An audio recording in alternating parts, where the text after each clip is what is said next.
Assalamualaikum warahmatullahi wabarakatuh. Kami dari kelompok 4 akan mempresentasikan materi yang sudah kami buat, yaitu budaya organisasi pada mata kuliah perilaku keorganisasian. Sebelumnya izin memperkenalkan anggota kelompok 4, yaitu saya sendiri, Hafidatul Khairia, Bella Tiara Arifyandi, Dwi Ismiati, Dina Novitasari, Lintang Suci Pratiwi, dan Muhammad Jordi Adesti. Baik, langsung saja masuk ke dalam materi, yaitu yang pertama, pengertian budaya organisasi. Budaya organisasi adalah suatu karakteristik yang ada di suatu kelompok dan digunakan sebagai tuntunan mereka dalam berperilaku serta membedakannya dengan kelompok lain. Artinya, budaya organisasi merupakan suatu normal dan nilai-nilai perilaku yang harus dipahami dan dipatuhi oleh kelompok orang yang menganutnya. Budaya organisasi biasanya melibatkan seluruh pengalaman, filosofi, pengalaman, ekspektasi, dan seluruh nilai di dalamnya.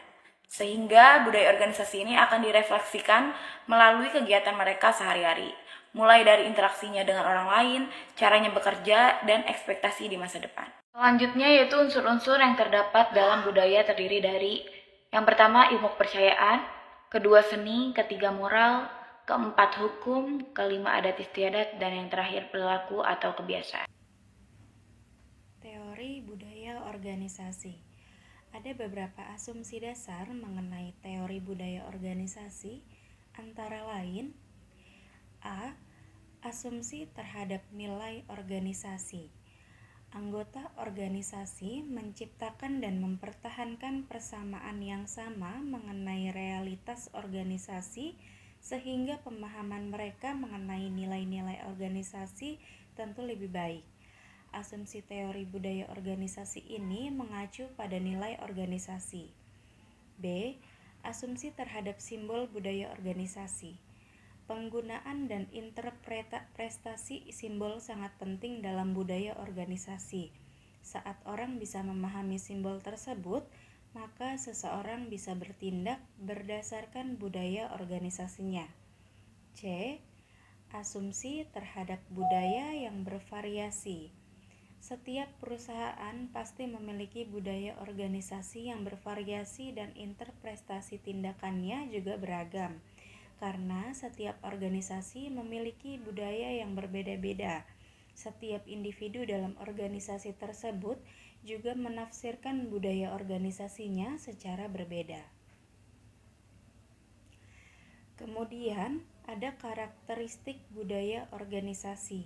Yang pertama, ada inisiatif individual, 2 toleransi, 3 pengarahan, 4 integrasi, 5 dukungan manajemen, 6 kontrol, 7 identitas, 8 sistem imbalan, dan terakhir ada pola komunikasi.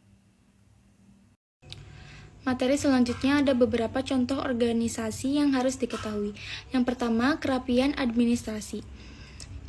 Budaya organisasi dalam hal kerapian administrasi merupakan aspek-aspek yang harus diperhatikan dalam organisasi, baik itu dalam hal surat menyurat, pengelolaan keuangan, pendapatan karyawan, barang masuk atau keluar, dan lain sebagainya. Yang kedua, pembagian wewenang yang jelas.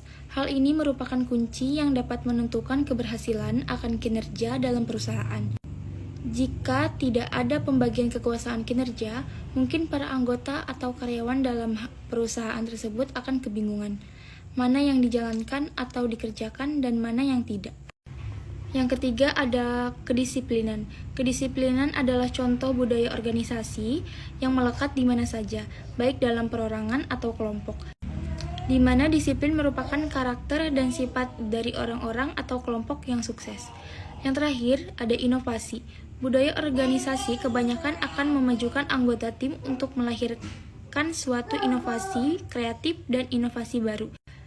Tujuannya agar dapat memajukan organisasinya. Assalamualaikum warahmatullahi wabarakatuh. Saya Dwi ingin menjelaskan fungsi budaya organisasi, yaitu yang pertama memberikan identitas dan kebersamaan. Budaya organisasi membantu dalam membentuki identitas organisasi yang unik dan membedakan dari organisasi lain. Hal ini membantu anggota organisasi merasa terikat dan memiliki rasa kebersamaan dalam mencapai tujuan bersama. Yang kedua, mengarahkan perilaku. Budaya organisasi memberikan pedoman yang jelas mengenai perilaku yang diharapkan dari anggota organisasi. Nilai-nilai, norma, dan kepercayaan yang ditekankan dalam budaya organisasi membantu mengarahkan perilaku karyawan dalam mengambil keputusan, berinteraksi dengan sesama, dan menjalankan tugas-tugasnya. Yang ketiga, meningkatkan keterlibatan dan motivasi. Budaya organisasi yang kuat dapat meningkatkan keterlibatan dan motivasi karyawan. Ketika anggota organisasi merasa terhubung dengan nilai-nilai dan tujuan organisasi, mereka lebih cenderung merasa termotivasi untuk memberikan kontribusi yang terbaik. Peran budaya organisasi yaitu yang pertama identitas organisasi, yang kedua kepemimpinan, yang ketiga orientasi dan panduan, yang keempat komunikasi dan kolaborasi, yang kelima keterlibatan dan motivasi, yang keenam perubahan dan inovasi. Perkenalkan, nama saya Bella Tiara. Di sini saya akan membahas mengenai jenis-jenis budaya organisasi. Yang pertama, di sini ada budaya organisasi yang klasik. Budaya organisasi yang klasik adalah jenis yang mengutamakan struktur, aturan, dan prosedur yang jelas. Dalam budaya ini, lebih mengutamakan pada ketertiban dan kedisiplinan, serta penerapan prosedur yang jelas dan teratur. Yang kedua, ada budaya organisasi yang bertanggung jawab. Budaya organisasi yang bertanggung jawab adalah jenis yang mengutamakan tanggung jawab dan profesionalisme. Dalam budaya ini, menekankan pada pentingnya tanggung jawab individu dalam mencapai tujuan. Yang ketiga, ada budaya organisasi yang kreatif. Budaya organisasi yang kreatif adalah jenis yang mengutamakan inovasi dan kreativitas. Dalam budaya ini, memberikan ruang bagi karyawan untuk bereksplorasi dan mengembangkan ide-ide yang baru. Selanjutnya, di sini ada budaya organisasi yang humanis. Budaya organisasi yang humanis adalah jenis yang mengutamakan kebutuhan karyawan dan lingkungan kerja yang positif. Dalam budaya ini, memberikan perhatian yang besar pada kesejahteraan karyawan dan menciptakan lingkungan kerja yang aman dan sejahtera. Budaya organisasi yang performance oriented. Budaya organisasi yang performance oriented adalah jenis budaya organisasi yang mengutamakan hasil dan kinerja. Dalam budaya ini, organisasi menekankan pada pentingnya mencapai hasil yang optimal dalam menjalankan tugas. Yang terakhir, ada budaya organisasi yang berbasis kepemimpinan. Budaya organisasi yang berbasis kepemimpinan adalah jenis yang mengutamakan kepemimpinan yang efektif dan komunikasi yang baik. Dalam budaya ini, menekankan pada pentingnya pemimpin yang dapat memberikan arahan yang jelas dan komunikasi yang efektif untuk mencapai tujuan. Selanjutnya adalah upaya untuk meningkatkan kualitas budaya organisasi. 1. Inovasi dan keberanian mengambil risiko, yaitu sejauh mana karyawan didorong untuk bersikap inovatif dan berani mengambil risiko. 2. Perhatian pada hal-hal rinci, sejauh mana karyawan diharapkan menjalankan presisi, analisis, dan perhatian pada hal detail. 3. Orientasi hasil, sejauh mana manajemen berfokus lebih pada hasil ketimbang pada teknik dan proses yang digunakan untuk mencapai hasil tersebut. 4. Orientasi orang, sejauh mana keputusan-keputusan manajemen mempertimbangkan efek dari hasil tersebut atas orang yang ada dalam organisasi.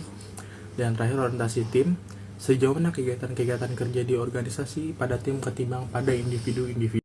Dari materi yang sudah disampaikan, terdapat hal-hal yang dapat disimpulkan, yaitu sebagai berikut. 1. Budaya organisasi adalah sistem yang mempunyai makna bersama yang dianut oleh para anggota yang membedakan suatu organisasi dari organisasi lainnya. 2. Sikap keberanian dalam mengambil risiko, perhatian terhadap detail, berorientasi terhadap hasil, dan tim adalah hal yang sangat diperlukan dalam sebuah budaya organisasi. 3. Budaya organisasi sangat penting di dalam sebuah perusahaan dikarenakan terdapat manfaat yang sangat penting, yaitu mementingkan tujuan bersama. Dan yang terakhir, dalam berkomunikasi sangat diutamakan pola komunikasi karena bersifat dibatasi oleh hierarki kewenangan yang formal. Baik, yaitu tadi materi dan presentasi dari kelompok 4. Semoga bermanfaat dan thank you for watching. Assalamualaikum warahmatullahi wabarakatuh.